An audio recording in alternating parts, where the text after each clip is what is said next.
Olá, começa agora o Agrocultura com as principais notícias do agronegócio. No programa de hoje você vai ver Cria e Recria. Vamos conhecer os segredos de uma fazenda referência nessa atividade.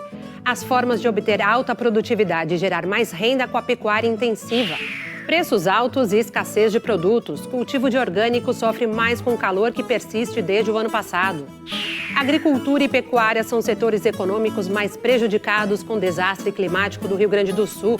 O governo fala em importar arroz. Regiões onde há colônias de morcegos sugadores de sangue precisam vacinar os rebanhos contra a raiva bovina. Maior churrasco do mundo na Festa dos Trabalhadores em Cascavel, no Paraná. 600 costelões fogo de chão assados ao mesmo tempo por uma legião de churrasqueiros voluntários. E ainda, a previsão do tempo para o campo em todo o país? O Agrocultura está começando.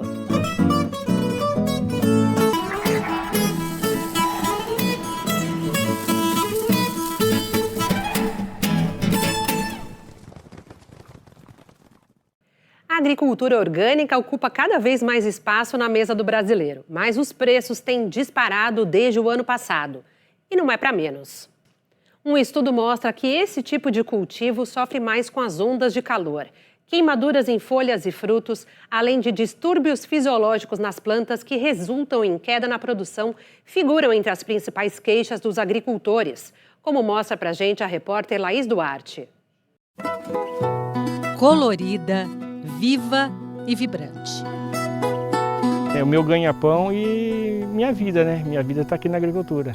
Nasci na roça e continuo feliz. O ganha-pão de Evaristo é a agricultura orgânica há mais de 20 anos. Em Atibaia, no interior de São Paulo, ele cultiva frutas, verduras e legumes em uma área cercada de mata, sem usar defensivos químicos. O convencional, se usa muito adubo químico, muito sal. Então, com esse excesso de sal, acaba prejudicando mais e o solo acaba ficando muito mais quente.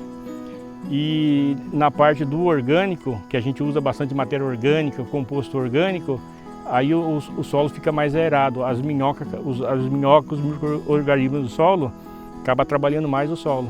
Aí a gente consegue abaixar um pouco mais a temperatura. O que ele colhe aqui é vendido toda semana nas feiras da região e também compõe a merenda escolar. Mas as altas temperaturas estão ameaçando a produção. Com esse excesso de calor extremo que está, afeta muito na nossa produção.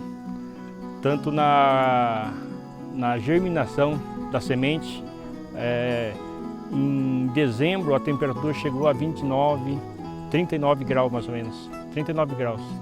Então quando a sementinha está germinando, acaba queimando a sementinha e acaba não germinando.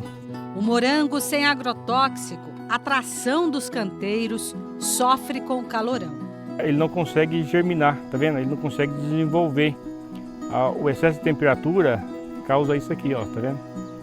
Ele não consegue ter a polinização que precisa, aí ele acaba ficando pequeno e acaba madurando, a gente acaba não colhendo. A gente acaba tendo um custo de produção sem colheita. O sol, parceiro fundamental na produção de orgânicos, em excesso vira o vilão das colheitas. Em 2023, o ano mais quente da história, as altas temperaturas e as chuvas muito fortes atrapalharam as lavouras. Nesse sítio, o prejuízo foi de 30% em relação ao ano anterior e algumas variedades nem chegaram a se desenvolver. Cenoura eu não consegui colher porque a gente plantou e acabou não germinando. Ali pertinho, a produção do Wesley também anda sentindo as altas temperaturas. A gente trabalha até com cobertura morta para poder deixar a terra úmida. Tanto que chega fim do dia, você pode cavar, a terra ainda está quente, de tão impactante que está. Nosso maior foco são as hortaliças, né? E nesse caso as hortaliças são as que mais sofrem, né? Que elas acabam cozinhando. A alface americana, a gente perdeu muito a alface americana. Um canteiro desse dá em média 200 pés de alface. Eu cheguei a perder um canteiro desse de alface. Então assim, tive uma perda muito, porque cozinhou muito. Aí chegava de manhã e tarde, faz sol quente, chega de tarde, chove, aí dá aquele choque térmico, o alface por dentro apodrece. Aí você vai cortar o alface e está todo pronto por dentro. A agricultura orgânica ocupa cada vez mais espaço nas gôndolas e na mesa dos brasileiros.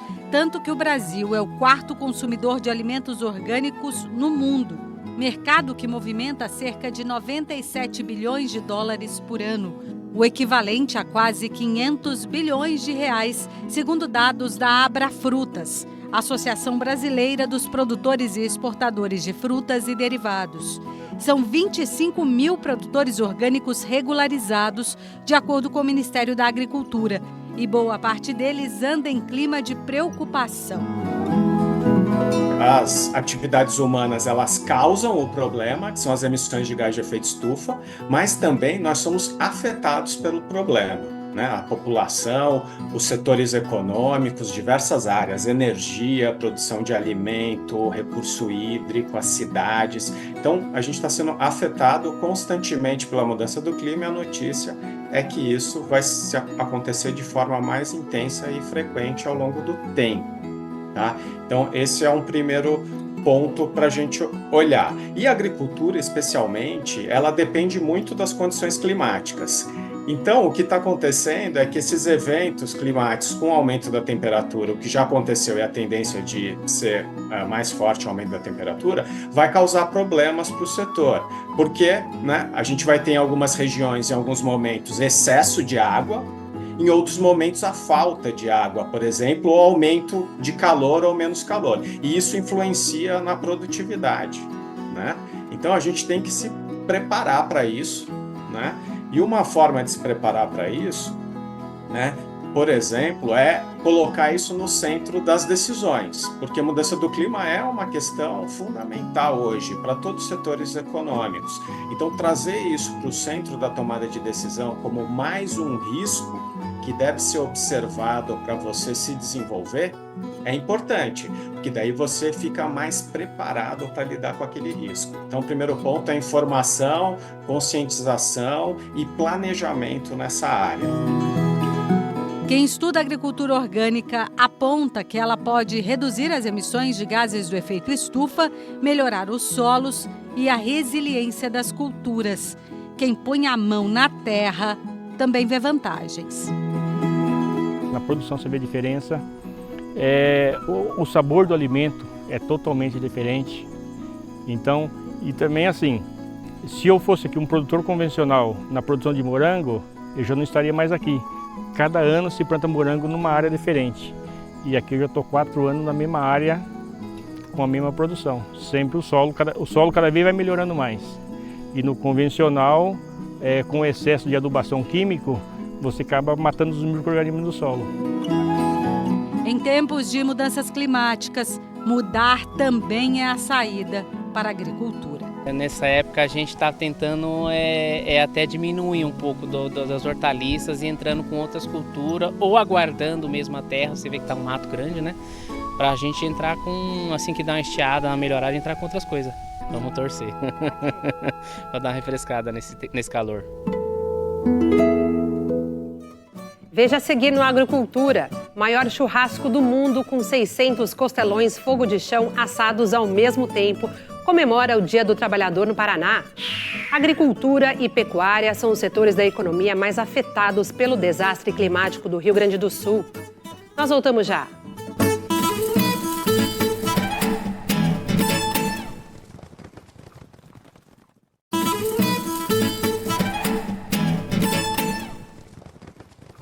Confira agora as principais notícias do campo. Goiás faz cadastramento e vacinação antirrábica do rebanho bovino.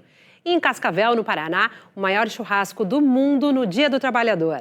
Ainda nem era dia e os costelões já estavam lá, prontos para serem assados.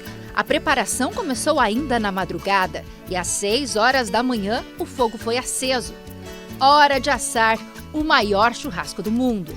Os costelões levam em média 6 horas para ficarem prontos. E aí sim, já podem ser servidos. O evento é conhecido como o maior churrasco do mundo porque são assados ao mesmo tempo 600 costelões fogo de chão. São no total 15 toneladas de carne. Muito tempo antes a gente começa a se organizar para poder proporcionar um espaço ainda melhor, né? Em termos de estrutura, em termos de alimentação, estruturando os próprios voluntários que se dispõem a trabalhar. Cerca de 100 churrasqueiros empenhados nesse trabalho, todos voluntários. O Paulo, há 15 anos, é um dos assadores dos costelões da Festa do Trabalhador. Me sinto muito orgulhoso de estar aqui, principalmente pela grandiosidade do evento. Hoje o evento é conhecido como o maior churrasco do mundo, então isso para mim é enriquecedor, porque somos todos voluntários. E como voluntários nós estamos aqui nos dedicando de coração, estamos trabalhando com a fé, abençoados por São José. A Festa do Trabalhador em Cascavel, no Paraná, acontece todos os anos. Essa é a 56ª edição. Desse que, com certeza, é o churrasco mais famoso do Brasil. A partir de 1º de maio, pecuaristas devem imunizar animais de todas as idades e espécies bovinas, bubalina, equídea, caprina e ovina.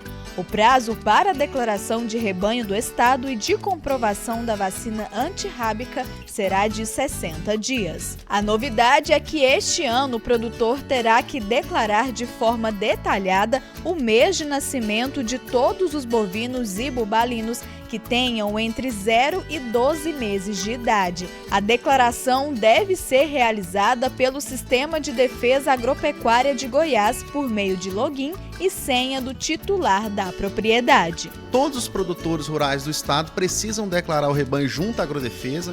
Esse fato é feito pela internet, porém as nossas unidades estão disponíveis para auxiliar o produtor, também caso tenha alguma dúvida e não sabe como executar essa operação dentro do sistema que chama Cidago. A vacinação contra a raiva de herbívoros acontece em 2 etapas em Goiás. A primeira começa na quarta-feira e vai até o dia 15 de junho. A segunda no dia 1º de novembro e vai até 15 de dezembro. O prazo passou a ser de 45 dias no ano passado, após pedido dos produtores rurais. Veja agora outras notícias do campo. A agropecuária é o setor econômico mais afetado pelo desastre climático no Rio Grande do Sul. O governo federal fala em importar arroz, que tem no Rio Grande do Sul o maior produtor. As enchentes no Rio Grande do Sul podem gerar prejuízos não só para os gaúchos, mas também para o resto do país. O problema é que o estado é um dos principais produtores de alimentos do Brasil. Por exemplo, do arroz, respondendo por mais de 70% da safra brasileira. Em um supermercado em Goiânia, o produto de 5 quilos tipo 1 varia de R$ 22,99 a R$ 29,95. O governo federal vai editar uma medida provisória autorizando a Conab a importar 1 milhão de toneladas de arroz. O objetivo é abastecer o estoque brasileiro diante das enchentes no Rio Grande do Sul.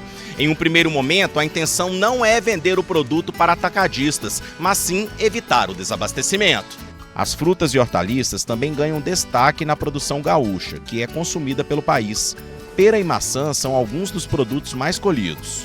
A população tem percebido o aumento dos alimentos nos últimos dias. Na avaliação do assessor técnico da Federação da Agricultura de Goiás, Leonardo Machado, os preços de outros alimentos podem sofrer alterações. Outra cultura bastante ameaçada com as chuvas é a soja. A soja ela sofre nesse momento também com um problema na colheita. Porém, a gente sabe que a soja é um produto commodity, é um produto que tem sua especificação internacional, e o Rio Grande do Sul, apesar de ser o segundo produtor, temos outros estados que atendem essa produção. No caso do feijão, ainda a gente não tem muita informação, mas vale lembrar e ressaltar que o feijão que é produzido no Rio Grande do Sul é aquele feijão preto diferente do carioquinha, que é consumido em Goiás e na maior parte do Brasil. Vamos saber agora do tempo para a agricultura no país. Como outras empresas gaúchas, a nossa parceira Metsul Meteorologia também foi afetada pelo desastre climático. A meteorologista Estael Cias continua seu trabalho e fala com a gente de Porto Alegre com mais informações. Olá, você que nos acompanha nessa edição do Agrocultura, sou a meteorologista Estael Cias, gaúcha, que toda semana traz aqui as informações no Agrocultura. Sou moradora da cidade de Canoas, uma das mais impactadas pela enchente. A minha família também ficou desabrigada, a nossa casa foi inundada de sexta para sábado. Nós saímos na manhã de sexta-feira, na madrugada de sábado, houve aquela inundação cobrindo metade praticamente da cidade de Canoas, cerca de 60% do município foi inundado e tantos outros na região metropolitana, nos vales, no norte, tiveram aí, são 400 municípios afetados pela enchente no Rio Grande do Sul. É a maior tragédia climática do Brasil, com toda a certeza. Ainda não há um número definitivo de óbitos e de pessoas desabrigadas e de pessoas impactadas, porque esse processo ainda está ocorrendo. Não temos ainda a projeção de quando essa emergência climática irá chegar ao fim aqui no Rio Grande do Sul. E olhando os prognósticos para esta semana, preocupa muito porque vai voltar a chover ainda nos próximos dias, principalmente nesta segunda-feira. Ao longo do domingo, desta segunda-feira, tem chuva que pode ter volume alto, trazendo a possibilidade de um repique de cheia nos rios Jacuí, Caí, Rio dos Sinos, e tudo isso impactando no nível do Guaíba, na Grande Porto Alegre e também na Lagoa dos Patos. Com relação ao centro do país, seguimos naquela situação de bloqueio atmosférico no centro-oeste e no sudeste, e muito provavelmente nós teremos aí, ao longo desta semana, na medida em que o ar frio chega ao Rio Grande do Sul a partir da terça, trazendo até mesmo o risco de alguma geada mais ampla, com um padrão de temperatura de inverno. Isso é sinal que aquele bloqueio atmosférico no centro do país, no sudeste, no centro-oeste, começa a perder força. E provavelmente entre os dias 17 e 19 de maio, esse bloqueio vai chegando ao fim, uma frente fria vai avançar pelo leste de São Paulo e ajuda a levar um ar mais ameno para a região. Isso é muito importante para nós aqui no Rio Grande do Sul, porque é esse bloqueio atmosférico, esse sistema de alta pressão atmosférica que tem impedido que a chuva, que a instabilidade, que a umidade saia do território gaúcho. Então, quando esse bloqueio chega ao fim, finalmente a gente aqui no Rio Grande do Sul pode ter esperança de que a situação aos poucos irá melhorar. Ainda seguiremos por muitos dias nessa emergência climática. A dimensão cobre grande parte do centro, leste e norte gaúcho. Então, encerro essa previsão, esse boletim, pedindo ajuda e que todos possam colaborar com a nossa recuperação aqui. O que estamos passando é grave e vai durar ainda por muitas semanas, num quadro em que haverá muitos desabrigados e possivelmente algumas áreas ficarão inabitáveis devido à força, à correnteza da água, o nível de destruição que foi e está sendo essa enchente histórica no território gaúcho. Veja a seguir no Agrocultura os segredos da alta produtividade e dos lucros da cria e recria com o uso da pecuária intensiva. Nós voltamos já.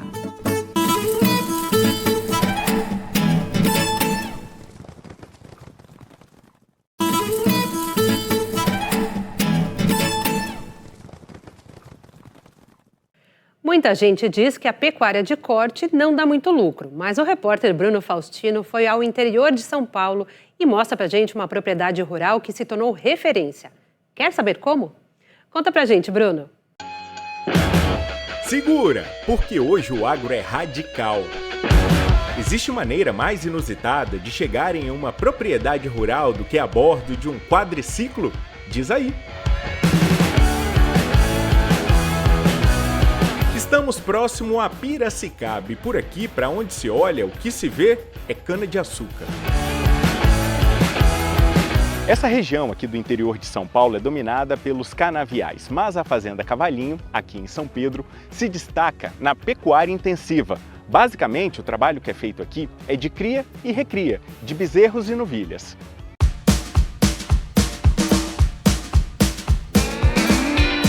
Pecuária é uma tradição familiar. Meu avô, o Babico, ele é um pecuarista conhecido da região aqui. Ele comprou a fazenda aqui na década de 70, quase 80. E minha mãe herdou essa fazenda no começo de 2005, 2006, se não me engano. E de lá para cá, meu pai também agrônomo, assumiu a fazenda com a proposta de continuar com a cria, que era a atividade que já realizava aqui na fazenda.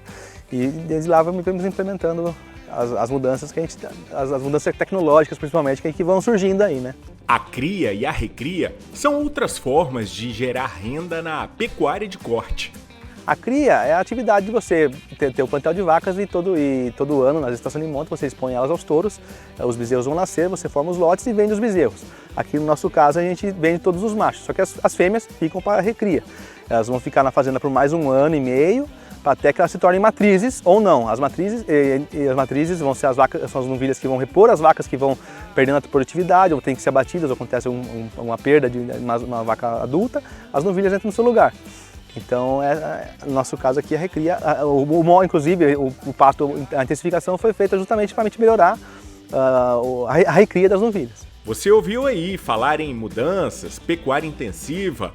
Afinal, o que foi feito para tornar a fazenda uma referência na atividade? É aliar um tripé, vamos dizer aí, manejo, sanidade e genética. Esses 3 pilares bem feitos levam a Fazenda Cavalinho a ter alta produtividade. Hoje a fazenda, arredondando os números, são 1.000 hectares de pasto para 1.000 vacas. Eu teria uma relação de mais ou menos 1 UA por hectare. Aqui nessa área em específico, a gente está numa área de cerca de 60 hectares, né? Isso representaria 6% da fazenda. Então, dentro desses 60 hectares, a gente tem cerca de uma taxa de lotação de um módulo de 4,5 e outro módulo de 5,5, quase 5 UAs por hectare. Então a gente tem 5 a 6% da fazenda, 17% da lotação. Então é essa forma que a gente vê. A gente tem 5% da fazenda intensiva e 95% da fazenda extensiva. Tá vendo esse pasto aqui? Ele é o sonho de todo pecuarista. Volumoso, vistoso, mas qual o segredo para se chegar a essa qualidade na pastagem, hein? Primeiramente, é uma correção de solo. Aqui a gente está numa área de um solo arenoso, de baixa fertilidade, onde no processo de formação da pastagem foi feita a correção via adubação, né? Então foi feito calcário para corrigir a acidez, foi feito adubação com NPK, macro e micro minerais. E o segundo passo é o manejo do pastejo, no qual a gente trabalha por altura de entrada e saída, né? Então a gente estipula 30 a 35 centímetros de altura para entrar, 15 e 20 centímetros para a saída. Nesse sistema a gente consegue fazer com que a planta ponha sua estrutura em folha, não em caule, ou talo ou material senescente. Então é uma junção de fatores. Do alto dá para ver a diferença. Onde é aplicada a pecuária intensiva, o capim é mais verde, de onde o pastejo é tradicional. Os resultados estão acima do esperado até, na verdade. As novilhas, para atingir a maturidade sexual dela, ela também precisa ter um peso adequado. Antes de a gente ter esse sistema aqui, as novilhas precisavam entrar no final de uma estação de monta. Só quando elas chegassem no peso dela, vamos falar assim, antigamente era em dezembro. Agora, em novembro, elas conseguem entrar mais pesadas do que elas entravam em dezembro. Isso dá um ganho de produtividade que gera muitos efeitos positivos além do peso dela. A gente sabe que embarcamos numa elevação dos custos de produção, porque coisa que adubação, reforma de pastagem não é uma coisa habitual da fazenda, mas os resultados estão se mostrando e a gente, inclusive, pensa em expandir em outras áreas da fazenda. A pecuária moderna, ela não tolera amadorismo. O amador está sujeito a sair da atividade. A Fernanda veio conhecer o sistema para implementar na fazenda dela. Minha propriedade é em Monte-Sião, Minas Gerais. E hoje, atualmente, eu faço recria, tá? Eu tinha uma propriedade de cria, a gente vendeu essa propriedade e hoje eu estou numa propriedade menor, com 70 hectares, fazendo uma intensificação. Esse sistema intensivo faz com que a gente produza mais numa área menor. O bom pecuarista, ele precisa de eficiência para ser mantido no sistema. E essa eficiência ela é traduzida com maior produtividade em número de arrobas por hectare produzidos, né? Então aqui o caso são produzidas na média durante o período das águas 26 arrobas por hectare, né? Enquanto uma média geral Brasil são 4 arrobas por ano. Então vocês veem que a produtividade é tão grande, é tamanha que esse sistema, mesmo a nível de estado de São Paulo, onde a pressão da cana-de-açúcar é muito grande, ele se torna competitivo, né? E em questão de sustentabilidade, vejam que o pasto extremamente formado e forrado tem uma capacidade gigantesca de sequestro de carbono, o que colabora aí para as pressões ambientais e associado a isso uma suplementação feita com um aditivo que promove uma melhora na fermentação ruminal e os animais produzam menos metano. Então, são ganhos em ambas as partes. A harmonia da natureza com os animais, da pecuária, a preservação da água. Antigamente, nesse pasto de 60 hectares, todo o gado tinha que se reunir lá na beira do rio para tomar água na beira do rio. Hoje, o animal vem e toma água no bebedouro, não precisando estar acessando as áreas de proteção permanente. Olha, daqui 5 anos, acho que pelo menos dobrado isso aqui a gente consegue, se Deus quiser.